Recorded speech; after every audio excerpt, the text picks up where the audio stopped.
ओम शांति। आज 22 सितंबर 2025 की बाबा की साकार वाणी है। बाबा कहते हैं, मीठे बच्चे अपने दिल पर हाथ रखकर पूछो कि बाबा जो सुनाते हैं क्या हम सब पहले जानते थे। जो सुना है उसे अर्थ सहित समझकर खुशी में रहो। आज का प्रश्न है, तुम्हारे इस ब्राह्मण धर्म में सबसे अधिक ताकत है कौन सी और कैसे। उत्तर में बाबा कहते हैं, तुम्हारा यह ब्राह्मण धर्म ऐसा है जो सारे विश्व की सद्गति श्रीमत पर कर देते हैं। हमारा यह ब्राह्मण धर्म ऐसा है जो सारे विश्व की सद्गति होती है श्रीमत पर चलकर। तो बाबा कहते हैं, ब्राह्मण ही सारे विश्व को शांत बना देते हैं। हम इतनी वाइब्रेशन फैलाते हैं शांति की जो सारा विश्व शांत हो जाता है। तो बाबा कहते हैं, तुम ब्राह्मण कुलभूषण देवताओं से भी ऊंच हो। तुम्हें बाप द्वारा यह ताकत मिलती है। तुम ब्राह्मण बाप के मददगार बनते हो। तुम्हें ही सबसे बड़ी प्राइज मिलती है। तुम ब्रह्मांड के भी मालिक और विश्व के भी मालिक बनते हो। बाबा कहते हैं, हमारा यह ब्राह्मण धर्म सबसे अधिक ताकतवर कैसे है और कौन सी ताकत हमें सबसे अधिक है। तो जब हम ब्राह्मण बच्चे बाबा के बैठकर संगठित रूप में योग करते हैं और यो वाइब्रेशन फैलाते हैं तो यह पूरे विश्व तक पहुंचता है। तो बाबा कहते हैं, यह इससे पूरे विश्व को ताकत मिलती है। जो ताकत बाबा ने हमें दी है वह पूरे विश्व को मिलती है। जब हम बाबा के गुणों का, शांति का, सुख का, ज्ञान का दान वाइब्रेशन फैलाते हैं तो सबको मिलती है। तो बाबा कहते हैं, ब्राह्मण बाप के मददगार बनते हैं। हमें यही सबसे बड़ी प्राइज मिलती है कि हम ब्रह्मांड के मालिक और विश्व के मालिक भी बन जाते हैं। ओम शांति। रूहानी मीठे मीठे रूहानी सिखिलदे बच्चों प्रति रूहानी बाप बैठ समझाते हैं। रूहानी बच्चे जानते हैं रूहानी बाप एक ही बार हर 5000 वर्ष बाद आते जरूर हैं। कल्प नाम रख दिया है जो कहना पड़ता है। इस ड्रामा की अथवा सृष्टि की आयु 5000 वर्ष है। यह बातें एक ही बाप बैठ समझाते हैं। यह कभी भी कोई मनुष्य के मुख से नहीं सुन सकते। तुम रूहानी बच्चे बैठे हो, तुम जानते हो बरोबर हम सभी आत्माओं का बाप वह एक है। बाप ही बच्चों को बैठ अपना परिचय देते हैं जो कोई भी मनुष्य मात्र नहीं जानते। कोई को पता नहीं गॉड व ईश्वर क्या वस्तु है, जबकि उनको गॉड फादर कहते हैं। तो बहुत प्यार होना चाहिए। बेहद का बाप है तो जरूर उनसे वर्षा भी मिलता होगा। अंग्रेजी में अक्षर अच्छा कहते हैं हेवनली गॉड फादर। हेवन कहा जाता है नई दुनिया को और हेल कहा जाता है पुरानी दुनिया को। परंतु स्वर्ग को कोई जानते नहीं। सन्यासी तो मानते ही नहीं। सन्यासी हमारे ज्ञान को तो मानते ही नहीं। बाबा कहते हैं, वह कभी ऐसे नहीं कहेंगे कि बाप स्वर्ग का रचयिता है, हेवनली गॉड फादर। यह अक्षर बहुत मीठा है और हेवन मशहूर भी है। तुम बच्चों की बुद्धि में हेवन और हेल का सारा चक्र सृष्टि के आदि मध्य अंत का बुद्धि में फिरता है। जो सर्विसेबल बच्चे हैं सभी को एकरस सर्विसेबल, सभी तो एकरस सर्विसेबल नहीं बनते। बाबा कहते हैं, हम बाबा के बच्चे जानते हैं कि स्वर्ग कब होता है और नर्क हेल कब होता है। सारा सृष्टि चक्र आदि में क्या होता है, शुरू में, मध्य में क्या होता है, फिर अंत में क्या होता है, यह सब ज्ञान हम बाबा के बच्चों की बुद्धि में फिरता रहता है। बाबा कहते हैं, जो सर्विसेबल बच्चे होते हैं वह सुनते हैं फिर दूसरों को भी सुनाते हैं। लेकिन बाबा कहते हैं, सब तो एक रस सर्विसेबल नहीं बनते। तुम अपनी राजधानी स्थापन कर रहे हो फिर से। तुम कहेंगे, हम रूहानी बच्चे बाप की श्रेष्ठ ते श्रेष्ठ मत पर चल रहे हैं। ऊंचते ऊंच बाप की ही श्रीमत है। श्रीमद भगवद गीता भी गाई हुई है। यह है पहले नंबर का शास्त्र। बाप का नाम सुनने से ही झट बरसा याद आ जाता है। यह दुनिया में कोई नहीं जानते हैं कि गॉड फादर से क्या मिलता है। अक्षर कहते हैं प्राचीन योग, परंतु समझते नहीं कि प्राचीन योग किसने सिखाया, वो तो श्री कृष्ण ही कहेंगे, क्योंकि गीता में श्री कृष्ण का नाम डाल दिया है। अभी तुम समझते हो बाप ने ही राजयोग सिखाया, जिससे सब मुक्ति, जीवन मुक्ति को पाते हैं। यह भी समझते हैं कि भारत में ही शिव बाबा आया था, उनकी जयंती भी मनाते हैं। परंतु गीता का नाम गुम होने से महिमा भी गुम हो गई, जिससे सारी दुनिया को सुख शांति मिलती है, उस बात को भूल गए हैं। इनको कहा ही जाता है एकज भूल का नाटक। बड़े ते बड़ी भूल यह है जो बाप को नहीं जानते। कभी कहते वह नाम रूप से न्यारा है, कभी कहते कच्छ मच्छ अवतार है, ठिक्कर भीतर में है। भूल में भूल होती जाती है। बार बार जो हम कहते हैं कि बाबा तो ठिक्कर भीतर में है, एक एक कंकड़ पत्थर में बाबा है, कच्छ मच्छ अवतार है, तो बाबा कहते हैं बार बार हम भूल करते ही चले जाते हैं, भूल में भी भूल होती ही चली जाती है। जरा भी सोचते नहीं कि अगर कण कण में भगवान है तो फिर हम मंदिरों में क्यों जाते हैं पूजा करने, हमारे अंदर भी ईश्वर बैठे हुए हैं। तो बाबा कहते हैं भूल में भी भूल होती जाती है, सीढ़ी नीचे उतरते जाते हैं, कला कम होती जाती है, तमो प्रधान बनते जाते हैं। ड्रामा के प्लान अनुसार जो बाप स्वर्ग का रचयिता है, जिसने भारत को स्वर्ग का मालिक बनाया, उनको ठिक्कर भीतर में कह देते हैं। अभी बाप समझाते हैं तुम सीढ़ी कैसे उतरते आए हो, कुछ भी किसको पता नहीं है। ड्रामा क्या है पूछते रहते हैं। यह दुनिया कब से नहीं है, नई सृष्टि कब थी, तो कह देंगे लाखों वर्ष आगे। समझते हैं पुरानी दुनिया में तो बहुत वर्ष पड़े हुए हैं। इसको ज्ञान अंधियारा कहा जाता है। कहते हैं ना कि अभी कलयुग की आयु 40,000 वर्ष और बाकी है, तो बाबा कहते हैं इसको ज्ञान अंधियारा कहा जाता है। गायन भी है, ज्ञान अंजन सदगुरु दिया, अज्ञान अंधेर विनाश। ज्ञान का अंजन सदगुरु देते हैं और अज्ञानता का अंधेरा हमारा विनाश कर देता है। तो बाबा कहते हैं तुम समझते हो रचयिता बाप जरूर स्वर्ग ही रचेंगे, बाप ही आकर नर्क को स्वर्ग बनाते हैं। जो कलयुगी नर्क था उसको बाबा सतयुगी स्वर्ग बनाते हैं। रचयिता बाप ही आकर सृष्टि के आदि मध्य अंत का ज्ञान सुनाते हैं। आते भी हैं अंत में, टाइम तो लगता है ना। यह भी बच्चों को समझाया है, ज्ञान में इतना समय नहीं लगता है जितना याद की यात्रा में लगता है। 84 जन्मों की कहानी तो जैसे एक कहानी है। आज से 5 वर्ष पहले किन्हों का राज्य था, अब वह राज्य कहाँ गया।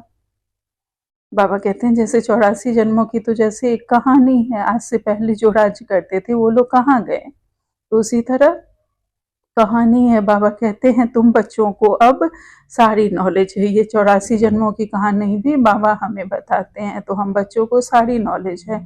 तुम हो कितने साधारण, आज हमें जैसे पापी, अहिल्याएं, कुब्जाएं, भीलनियाँ, उनको कितना ऊंच बनाते हैं इस ज्ञान से।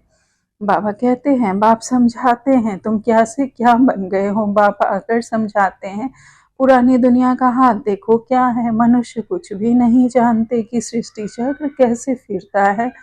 बाप कहते हैं तुम अपने दिल पर हाथ रखकर पूछो, आगे यह कुछ जानते थे।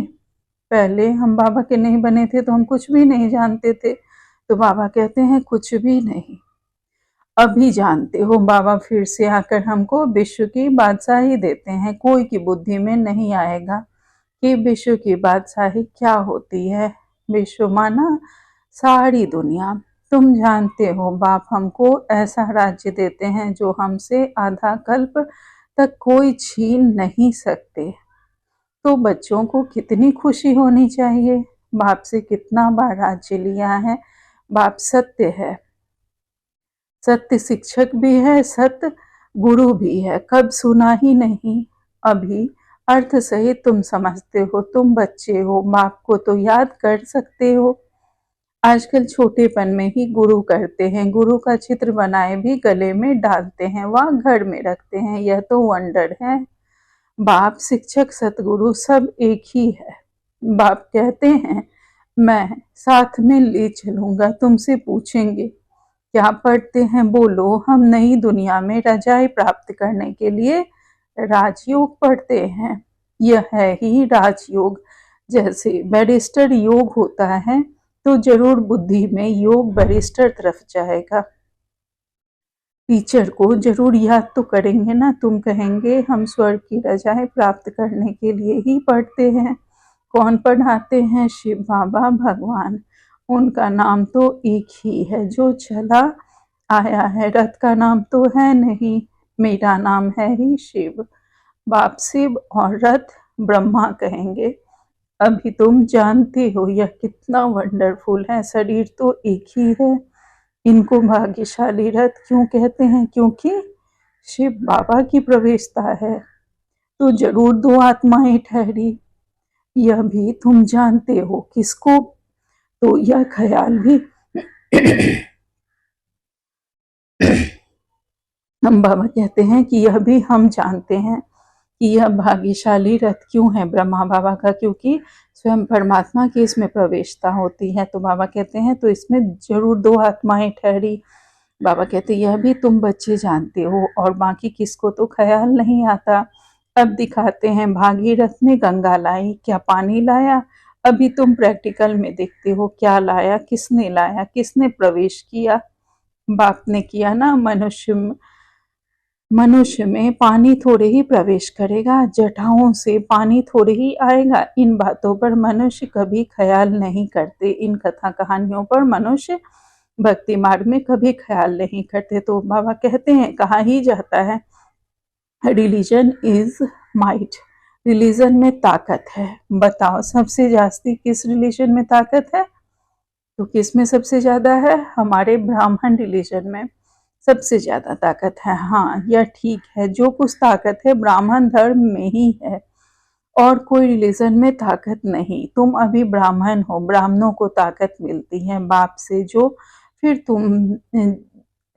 तुम विश्व के मालिक बनते हो। तुम्हारे में कितनी बड़ी ताकत है। तुम कहेंगे हम ब्राह्मण धर्म के हैं, किसकी बुद्धि में नहीं बैठेगा। विराट रूप भल बनाया है, परंतु वह भी आधा है।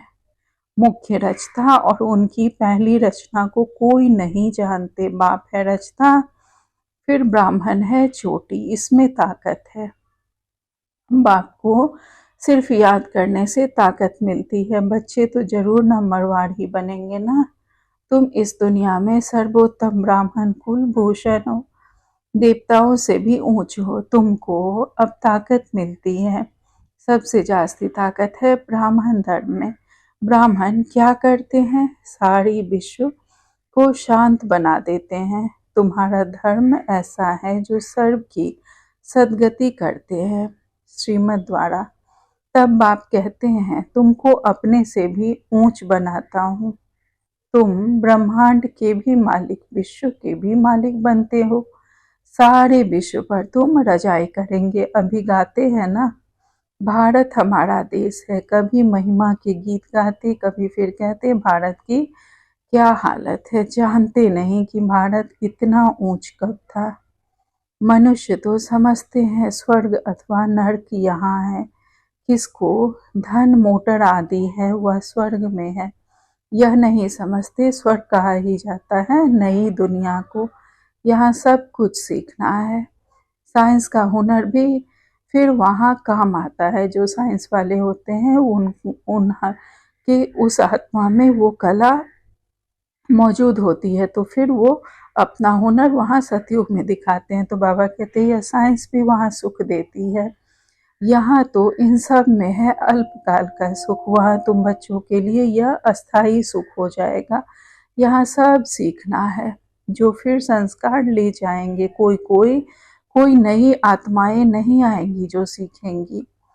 सीखने के लिए हम ही आत्माएं हैं, कोई नई नहीं आएंगी। बाबा कहते हैं यहाँ के बच्चे ही साइंस सीखकर वहाँ चलते हैं, बहुत होशियार हो जाएंगे, सब संस्कार ले जाएंगे, फिर वहाँ काम में आएंगे। अभी है अल्पकाल का सुख, फिर यह बॉम्ब्स आदि ही सबको खलास कर देंगे। मौत के बिगड़ शांति का राज्य कैसे हो? यह तो अशांति का राज है। यहाँ अभी यह भी तुम्हारे में नंबरवार है जो समझते हैं। हम पहले पहले अपने घर जाएंगे, फिर सुख धाम में आएंगे। सुख में बाप तो आते ही नहीं। बाप कहते हैं मुझे भी वानप्रस्थ रथ चाहिए ना। भक्ति मार्ग में भी सबकी मनोकामनाएं पूरी करता आया हूँ। संदेशियों को भी दिखाया है कैसे भक्त लोग तपस्या पूजा आदि करते हैं। देवियों को सजाए पूजा आदि कर फिर समुद्र में डुबो देते हैं। कितना खर्चा होता है पूछो। यह कब से शुरू हुआ है तो कहेंगे परंपरा से चला आया है। कितना भटकते रहते हैं। यह भी सब ड्रामा है।